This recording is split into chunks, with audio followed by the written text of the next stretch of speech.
Okay. Well, now, when I start talking, anytime I'm anywhere, people make some kind of assumptions about me, and I want to set some of you straight on that right off the bat, okay? There's some of you out there right now done made your mind up that I'm illiterate, okay?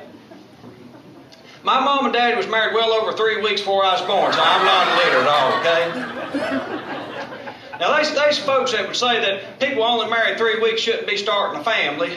But it wasn't like they just met each other and everything. I mean, they'd been first cousins all their lives, so, you know.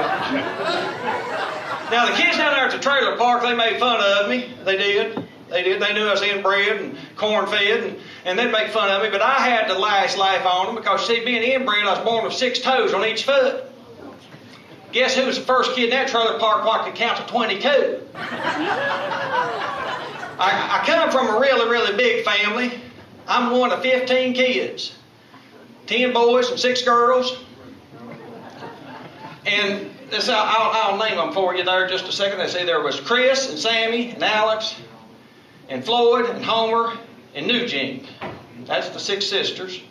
I can't remember all the brothers' names. But we grew up in a little bit of town called Big Stone Gap, Virginia. Y'all ever heard of Big Stone Gap, Virginia? It's a little bit of town right there on the Kentucky border. You know, Kentucky being the state what invented the toothbrush. If it had been invented in Virginia, they would call it a teeth brush. But if you saw them Kentucky people, you know what they call a toothbrush. They got that one right there in the front. We call that the chameleon tooth. It starts out white, then it becomes sort of yellow, and then green, and then brown, and black. It don't never fall out, it just changes colors, okay? It's a chameleon tooth. But I'd like to tell you there, I'm from a big old family. We are. And I decided I wasn't going to have that many kids for myself. No, not at all. I got me 3 girls. Anybody here got daughters? Anybody, raise your hand, you got daughters. You need to pay attention and write some notes down what I'm going to tell you here right now. All you stand-up comedians have got that joke about how when them bad boys come over to date your daughters, you need to have a Glock or a .357 Magnum or a 12-gauge pump out there on the kitchen table that you're cleaning. And you tell them boys that, you know, you don't mind going back to prison. And that's the way you're supposed to scare off the bad boys. Well, I tried that with my 3 girls as this coming up through the first time, and I thought I'd done a pretty good job. I got them all 3 married off and got them out of the house, and I thought, phew, finally I can have some peace and quiet in this place. Man, growing up with 4 women in the house, last summer all 3 of them got divorces. Did you know that 3 divorces will cost you more than 3 weddings? And then one of them went and moved back in with me and brought her kids. So they're all dating again, but I've learned my lesson. You don't scare off the boys with the guns. So now this is the part where you parents that's got girls need to be taking notes, okay? When them bad boys come over, the ones that you know are no good, and you don't want them coming back around your daughters no more, start borrowing money from them, okay? Every time they come over to the house, they say, hey, player, I need about $20 for gas. You'll weed them out that way. Now, me and my wife, we've been married for 25 years. And we was looking at our wedding pictures the other night. And I said, Terry, we've gained a little weight in 25 years. She said, oh, no, Cornbread, I ain't gained no weight. I said, really? She said, no, not at all. She said, I'm just retaining fluids.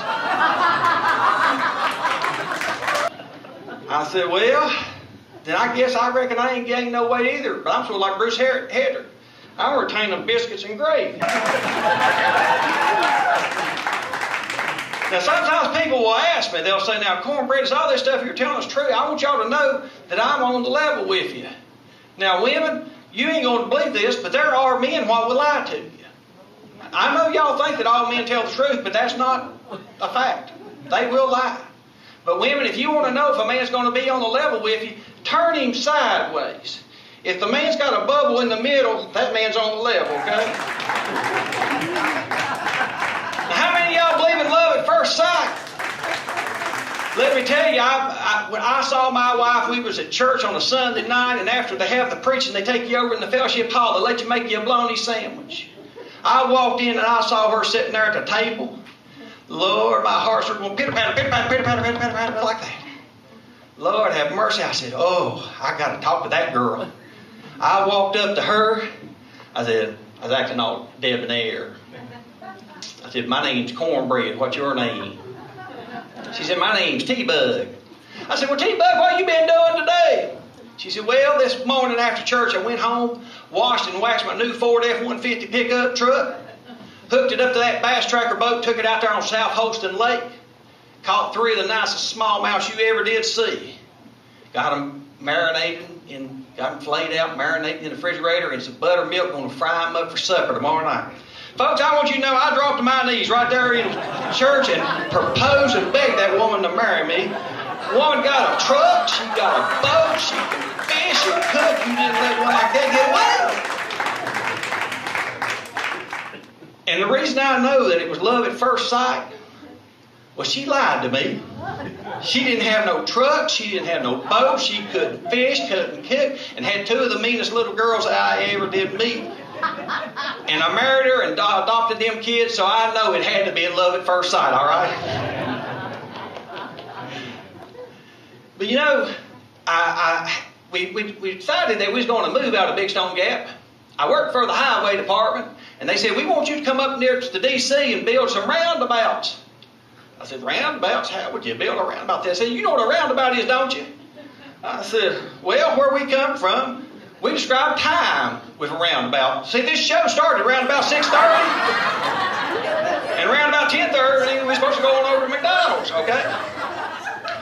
But I got up there, and they said, well, we want you to go down to D.C. and look at that DuPont Circle.